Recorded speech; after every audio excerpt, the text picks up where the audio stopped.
Hello everyone! Welcome back to Xcoding with Alfian. In this video, we're going to continue to explore the last part of the modern collection view architecture, the compositional layout.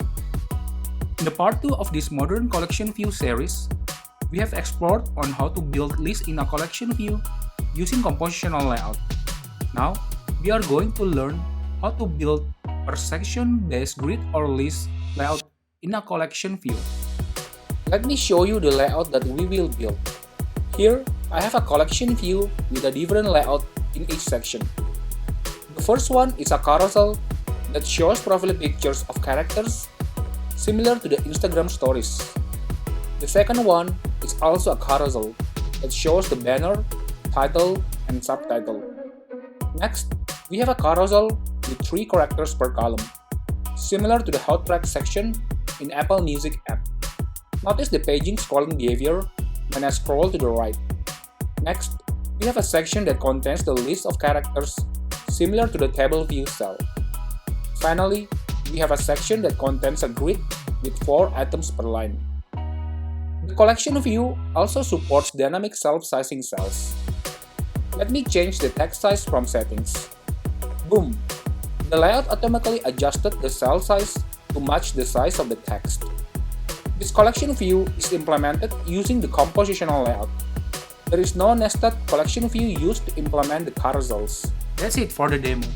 We have a lot of things to build. Now let's begin and start coding. Before we begin, please download the starter project from the GitHub repository link that I provided at the description below. Now let me open the starter project in Xcode. And let me give you a brief walkthrough of all the components. First of all, I've already provided all the models as well as the stubs that will be used to populate the data in the collection view. To drive the data in the collection view, we use the UI collection view Diffable data source. For the section identifier, we use the section layout enum. It has several cases: stories carousel, banner carousel, column carousel, list, and grid. For the item identifier, we use the item struct. It has ID, title, subtitle, image name as the properties.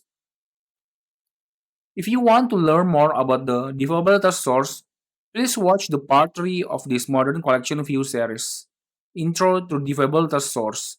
I've provided the link at the description below. Inside the view controller, we have the backing store property, which is an array of layout section items tuple. The layout section items tuple is a tab alias for a tuple containing 3 parameters: title, layout, and array of items. The backing store property will be used in the view.load to configure the data source.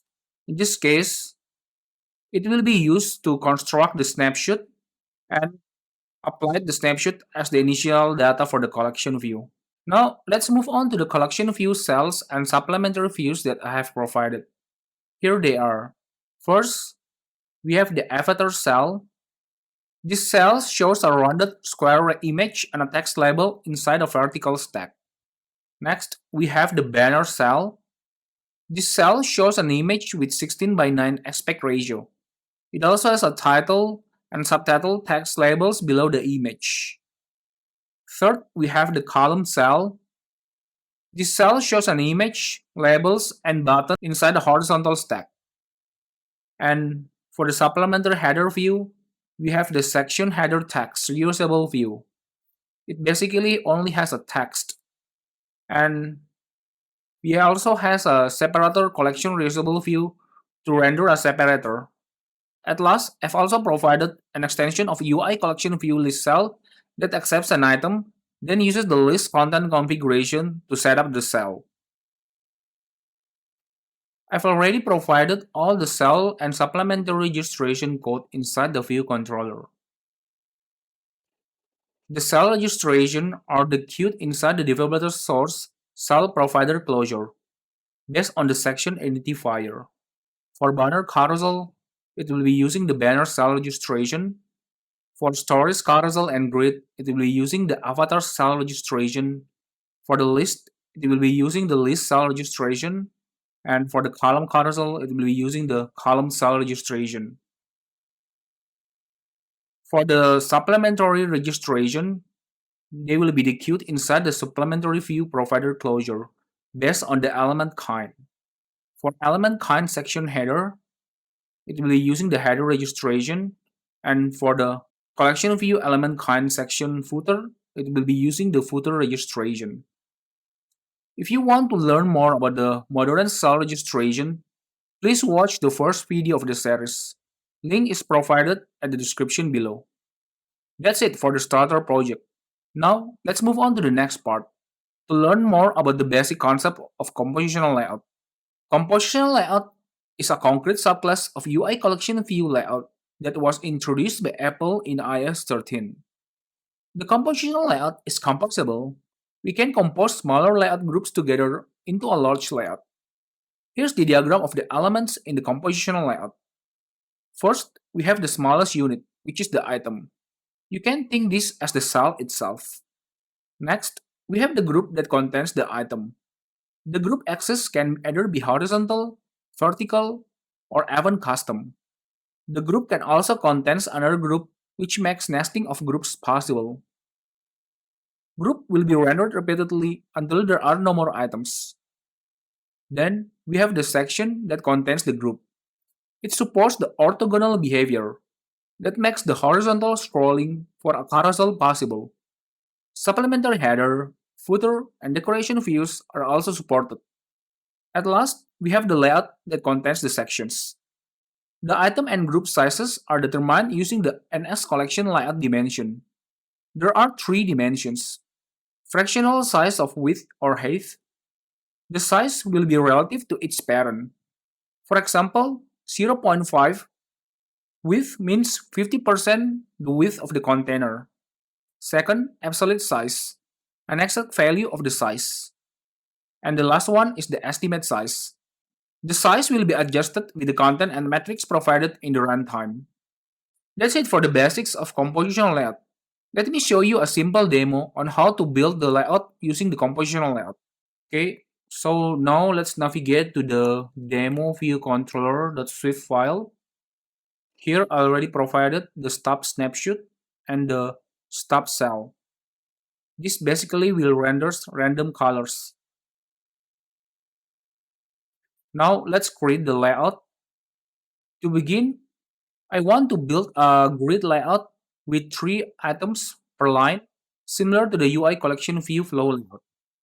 First, we need to initialize the item using NS collection layout item. We need to pass the layout size. In this case, for the width dimension, we're going to pass fractional width of .333. And for the height dimension, we're going to pass fractional height of 1. Next, we're going to create the group. We can use NS collection layout group horizontal. For the layout size, we're going to pass fractional width of 1 as the width dimension and absolute size of 44 as the height dimension. And for the sub items, let's pass an array containing the item. Okay. Now let's create the section using NS collection layout section, passing the group. Okay. Now we have the item, group, and section. Now we can just initialize the UI collection view compositional layout, passing the section. Okay. Now, as we can see now in the live preview, we have 3 items per line. Nice. And each item has the absolute height. Now let me modify the height dimension of the group a bit using fractional height. Let me set it to 0.2. Now the group will have 20% the height of its parent, which is the collection view itself. Nice, right? Now let me set the orthogonal section behavior as continuous. Okay. With this, we should be able to scroll the section horizontally, just like a carousel. Nice. One thing that you need to remember, the group will be the main factor that determines the size of the content items. For example, I can change the initializer of the group to use sub-item with count passing 3. The width dimension of the item will be ignored, and the group will automatically calculate the width for each item to fill 3 items in the group. That's it for the demo. Now, let's move on to implement the main collection view that consists of several sections with different layouts. Just follow me along and you will see how we can compose many amazing layouts with compositional layout. Let's go back to the view controller.zip file. Now, let's implement the first section, Stories Carousel. First, let's add the first element inside the backing stores. We're going to assign a tuple with 3 parameters. For the title, pass stories text. For the section layout, we can pass stories carousel enum.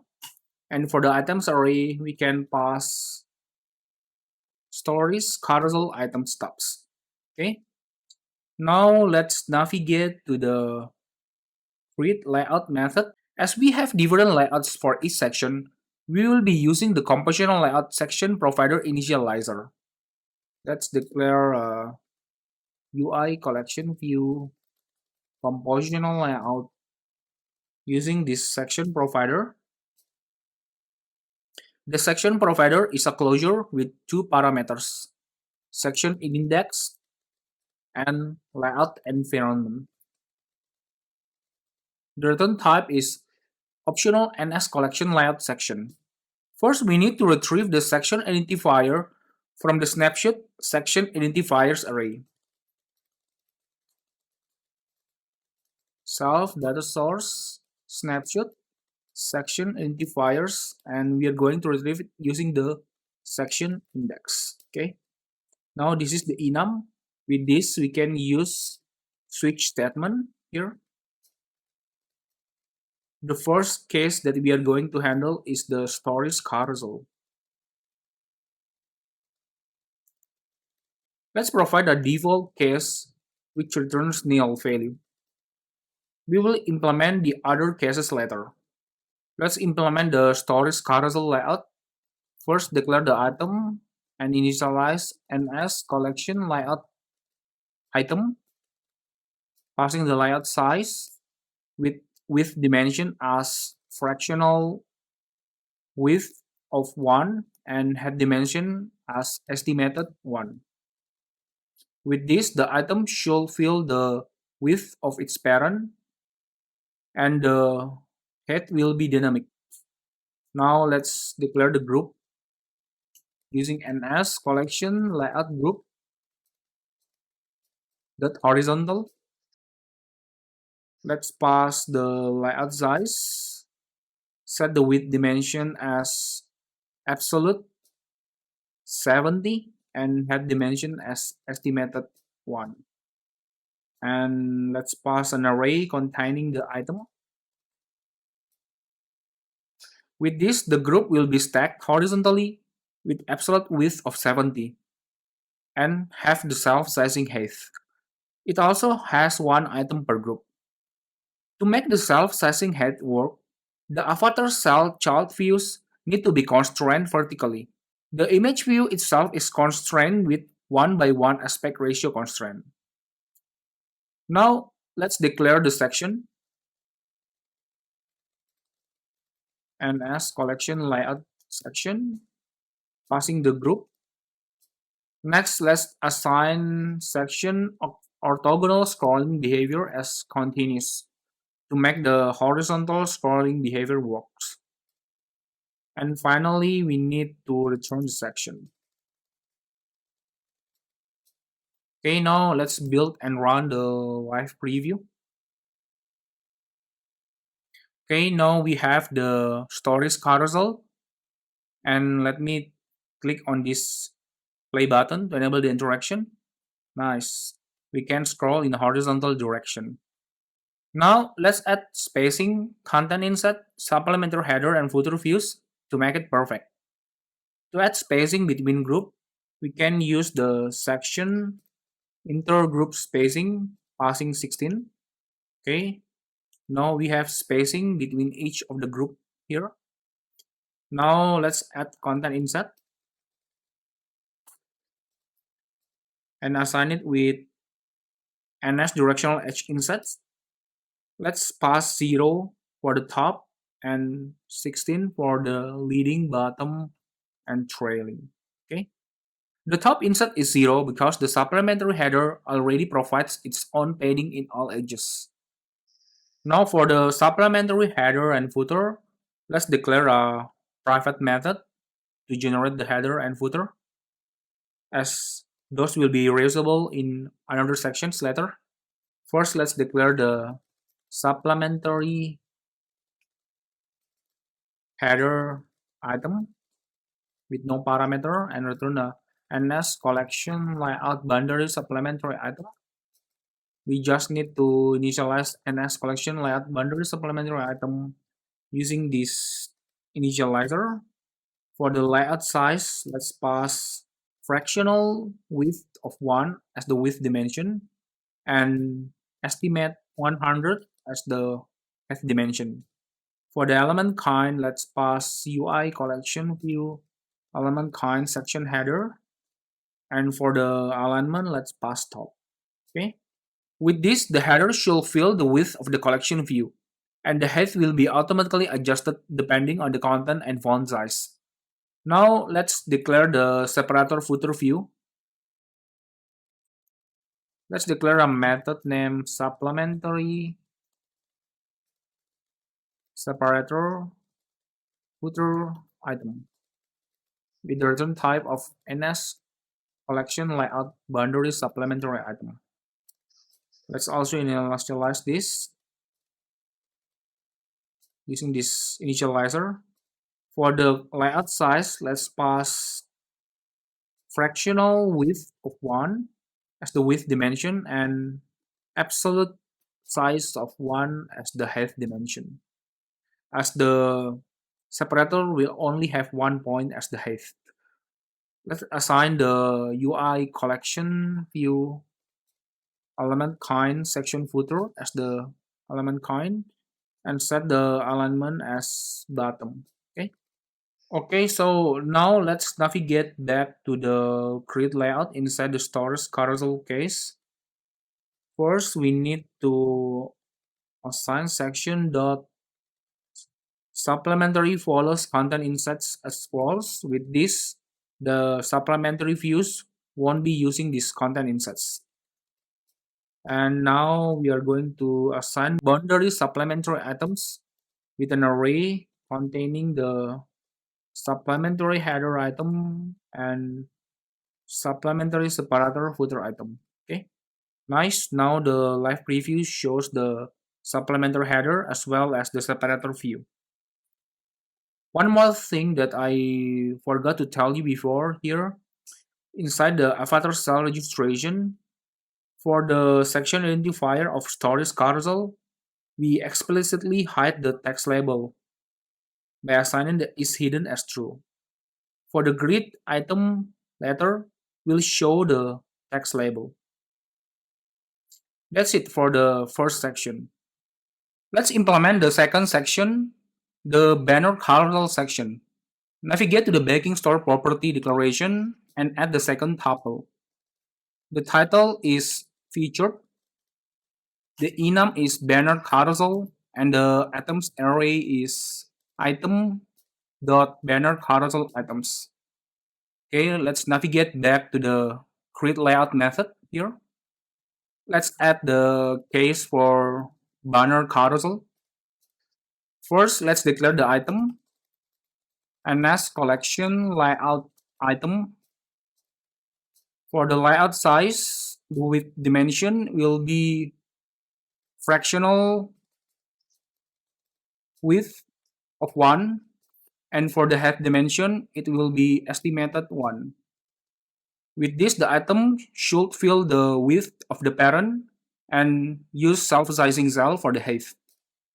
Next, let's declare the group and as collection layout group using horizontal.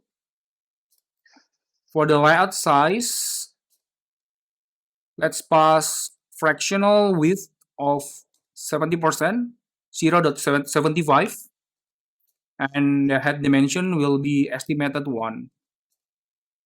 For sub-items, let's pass an array containing the item. Okay.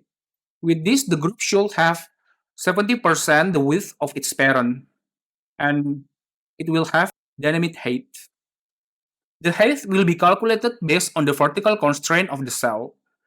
The image view inside the cell is already constrained with 16:9 aspect ratio. Next, let's declare the section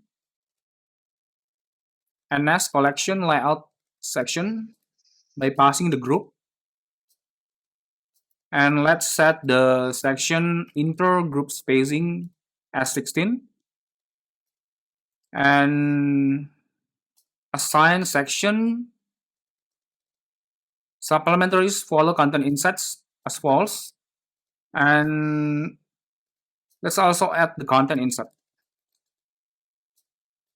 Pass 0 as the top and 16 as the leading, bottom, and trailing. Okay. Now set the boundary supplementary items passing an array containing the header as well as the separator footer. And finally, let's return the section. Now let's try to build and run in the live preview. We forgot one thing. We need to set the orthogonal scrolling behavior as continuous to make this become a carousel. Let's tap on this button to enable interaction in the live preview. Nice. Now the banner carousel is rendered perfectly with all the items. There's image, title, and subtitle. That's it for the second layout. Okay, now let's move on to implement the third section, the column carousel section. First, we need to navigate to the backing store property at the third tuple. Give it a name of column and set the enum as column carousel and set the items as item.column items. Okay, now we have the data. Let's navigate to the create layout method and let's add additional case for handling the column carousel. Okay. In this layout, we have scrollable columns containing 3 cells per column. First, we need to declare the item size. We will use this for determining the item and group size.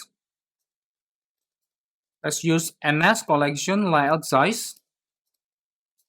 The width will be fractional width of 1 and the height will be estimated 1.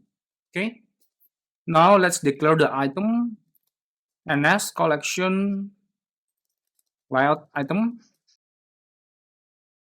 Pass the item size and let's declare the group using NS collection layout group dot horizontal, passing the item size and array containing the item. Now let me show you how we can nest groups inside a container group, unlocking more layout possibilities. Declare a container group property and initialize NS collection layout group dot vertical and let's pass the layout size. Set the width dimension as fractional width of 0.8 and height dimension as estimated 1. And for the sub items array, we need to pass an array using this initializer, repeating. And let's pass group here. And for the count, it will be 3. With this, we should have a container group with vertical columns containing 3 child groups that stack the items horizontally with self-sizing height. One thing to remember is that the container group will determine the size of the children. Next, let's initialize the section using ns collection layout section. And here we need to pass the container group. Okay. Next, let's assign the section content insets as ns directional h insets with top of 0, leading, bottom, trailing as 16. Make sure to set the section intergroup spacing as 16. And set the section supplementaries follow content insets as false, and set the section that supplementary boundary supplementary items with array containing the supplementary header and supplementary separator footer item. And now let's set the orthogonal section behavior as group paging. This will enable the paging scrolling behavior using the container group as the anchor point. And finally, let's return the section. Now let's try to build and run in the live preview. Okay, now the carousel with column of 3 items is rendered, but looks like there is no spacing between the items inside the column. So let's add the spacing inside this container group using inter-item spacing.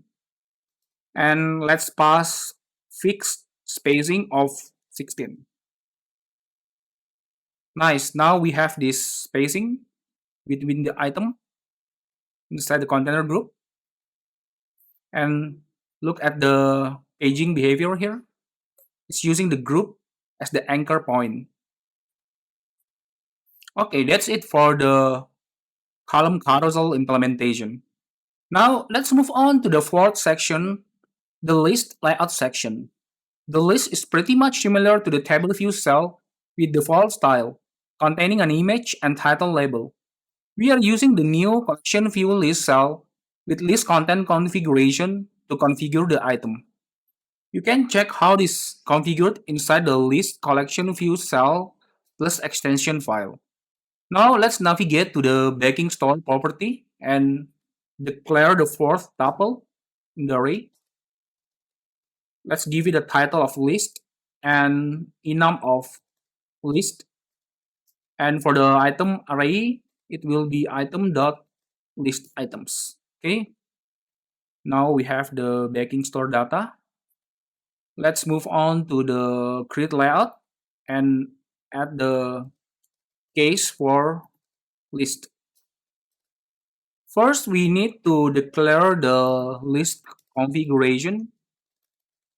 Give it a name of list config and use UI collection layout list configuration. For the appearance, let's pass group and let's set the header mode as supplementary and also the footer mode as supplementary. Now we need to return ns collection layout section using this .list method, and we need to pass the list configuration property as well as the layout environment. So now let's try to build and run inside the live preview. Let's scroll. Nice, the list section is now rendered. It is very similar to the table view cell. It is amazing that you can compose this using a single layout.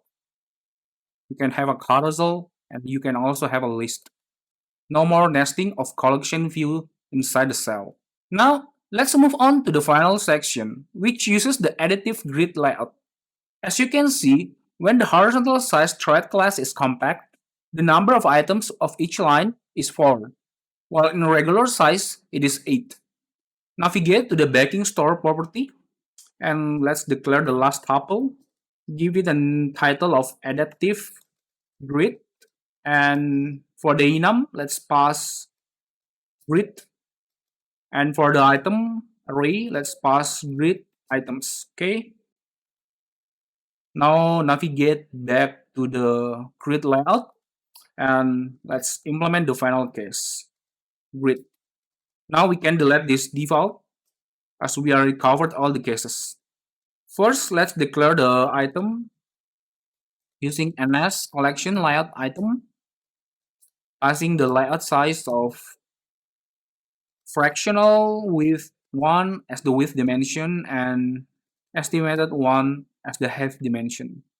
Next, we will use the layout environment horizontal size class thread collection to determine the number of items in each line. Let's declare a property name number of columns, and we can use the layout environment dot thread collection horizontal size class, and we can use the ternary operator here. If it is compact, we give it a value of 4, else it will be 8. Next, let's declare the group using ns collection layout group horizontal. For the layout size, let's pass fractional width of 1 as the width dimension and estimated 1 as the height dimension. For the sub item, we are going to pass the item here. And for the count, we'll be using the number of columns. With this, the group width will match the collection view width and also has self-sizing height. By using count, the group will automatically adjust the size distribution of contained items to fill the container width. Now let's set the group inter-item spacing with fixed spacing of 16. And let's declare the section ns collection layout section, passing the group. Okay, now let's set the section intergroup spacing as 16 and also set the content insets with ns directional edge insets, top of 0, leading, bottom, trailing as 16. And now let's set the section supplementary spoiler content insets as false, and section the boundary supplementary items containing the array of the header as well as the separator footer view. And finally, let's return this section. Okay. Now let's build and run in the live preview. Okay, now let's scroll to the bottom. Okay, now we have the grid here containing 4 items per line. Sadly, we cannot rotate the device using the live preview. So let's try to build and run in the simulator. Okay, now the app runs on the simulator. Everything works perfectly. And let me navigate here to the adaptive grid. And let me rotate the device using this button. Nice, now we have 8 items per line. Now let me show you the adaptive dynamic font by changing the font from the setting. Let me set the text using this size.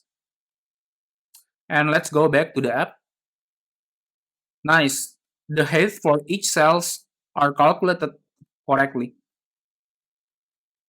There's no vertical truncation of the text. That's it for this final section, and this concludes our video. To recap, in this video, we'll learn the power of composability using compositional layout. We can see that with this, we can compose smaller layouts into much large layouts, and each sections in the collection view can provide their own layout. The compositional layout is very powerful and flexible, so I encourage you all to build and share your amazing layouts built using this layout. If you want to learn more about this, you can watch the WWDC 2019 video Advances in Collection View Layout. I provided the link in the description below. So, until the next one, let's keep the lifelong learning goes on. Bye!